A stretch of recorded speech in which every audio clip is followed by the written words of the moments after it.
उम्मीदवार उपराष्ट्रपति जी का चुनाव हो रहा है। मैं अपने साथियों के साथ ये संकेत देना चाहता हूँ कि एनडीए की विजय सुनिश्चित है, जीत हो चुकी है और हम लोग जीत के जश्न का शुरुआत कर दिया। शैलेंद्र जी, इस तरह देखा जाए इंडिया गठबंधन के उम्मीदवार जो हैं वो जो बी रेड्डी हैं, और जिस तरह से कल इंडिया गठबंधन ने भी ऐलान किया था कि सभी सांसद पहुंचे और अपने मत का इस्तेमाल करें, और साथ ही जिस तरह से एनडीए गठबंधन यानी बात करें इंडिया गठबंधन की सत्ता पक्ष है, उसने भी अपने 2 दिवसीय कार्यशाला रखी जिसमें सभी सांसदों ने अपनी उपस्थिति दर्ज कराई। क्या लगता है, क्या रूपरेखा बनेगी? सबसे दुर्भाग्य की बात तो ये है कि जो भी हमारे संवैधानिक पद पर रेड्डी साहब, जिनका आपने अभी नाम लिया, आने वाले हैं, एक दिन पहले आपने देखा होगा कि जो व्यक्ति ना किसी सदन का सदस्य है, आपराधिक मामले में लिप्त है और आज भी सजाप्ता है, बेल पे बाहर है, बहुत सारे केसों में बेल पे बाहर है, उससे ये वोट मांगने गए हुए थे, उसका पूरे देश की मीडिया ने उसको चलाया। तो आप समझ सकते हैं कि जो व्यक्ति अपने संवैधानिक पद पर बैठने के पूर्व ही किसी उस तरह के माफिया, उस तरह के अपराधी के पास जाता है मतदान के लिए, तो उनका भविष्य क्या होगा, निश्चित तौर पे आप समझ सकते हैं कि पहले ही वो हार मान चुके हैं।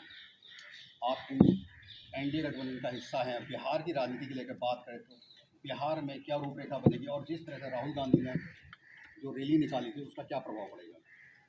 एक्चुअली हम लोग एनडीए के पार्ट हैं, हमारी सरकार है बिहार में। आप इतना जानें कि बिहार में आज के दिन में कोई विकल्प नहीं है, कोई ऑप्शन ही नहीं है, कोई विकल्प ही नहीं है, तो फिर किसी दूसरे की चर्चा ही क्यों करना है। आप हर जुबान पे, हर मतदाता से जहाँ भी जाएंगे वहाँ हर कोई नीतीश ही नीतीश हैं।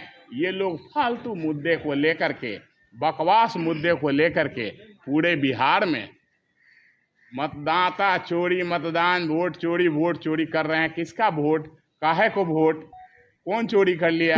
हमने वहाँ उस इलाके के बहुत सारे गांव में गया, मैं पूछा कि क्या आपका वोट चोरी हुआ है, किसी का हुआ इस गांव में? बोला कि ना, हम लोगों का तो है ही। तो जिसका चोरी हुआ वो व्यक्ति कभी हम लोगों के समक्ष नहीं आ रहा है, नहीं चिल्ला रहा है, जबकि प्रकृति का नियम है कि जिसका लॉस होता है, जिसका चोरी होता है, वो आगे आता है। बाद में उसके बाद कानूनी कार्रवाई या कानून के रखवाले आते हैं, लेकिन यहाँ रखवाले ही पहले हैं, फालतू ये करने वाले ही पहले हैं। जिसका वोट है बिहार में, वो एक भी अभी तक मतदाता नहीं आया कि हमारे मत की चोरी हुई। सर, कांग्रेस के बड़े नेता जैसे शशि थरूर भी इस मुद्दे पे अपनी पार्टी के साथ नहीं है, तो आप क्या देख रहे हैं कि विपक्ष बटा हुआ है इस मुद्दे को लेकर? विपक्ष बटा ही हुआ नहीं है, ये लोग केवल कुछ प्रदेशों का चुनाव का इंतजार कर रहे हैं। बिहार में जैसे ही और उपराष्ट्रपति का चुनाव जैसे ही घोषित हुआ, ये लोग फिर देखेंगे भगदड़ मच जाएगा, और सारे के सारे लोग इनके अपनी पार्टी, जिनका आपने नाम लिया, उनके अपने पार्टी बचा पाना कठिन हो जाएगा। कल वो राष्ट्रीय पार्टी रह जाएगी कि नहीं, इस पर भी सोचना हो। सर, इस बार बिहार में कितनी सीट आएगी सर एनडीए की? देखें, इस बार बिहार में बहार है, और इस बार जिधर देखेंगे आप जबरदस्त तूफान है, लहर है, जोश है। ने जो वोट अधिकार यात्रा जो निकाली है उसकी वजह से प्रभाव पड़ा है या नहीं? तो बिहार में जो है, आप जान लें कि मिनिमम 215 से 20 सीट एनडीए के खाते में आ रही है। अब रही बात राहुल जी के घूमने से प्रभाव पड़ेगा, आप समझते हैं कि मेरे घूमने से यूपी में कुछ प्रभाव पड़ेगा? सर, आपका कहना है कि उनके घूमने से कोई प्रभाव नहीं पड़ेगा? बिहार कभी गए ही नहीं वो, बिहार के बुरे दिनों में कब गए वो? बिहार में तो वैसे दिनों में वो गए जब वहाँ मतदाता अपने मताधिकार का उपयोग करके विधायकों को चुना, और उन्होंने ना तो शपथ लिया और ना विधायक बने, और भंग कर दिया गया। इसके नेता हैं वो। तो कहाँ बड़े भाई की भूमिका में कौन होंगे बिहार में? बड़े भाई तो देखिए, भाई तो रहेंगे ही, ये सुनिश्चित है।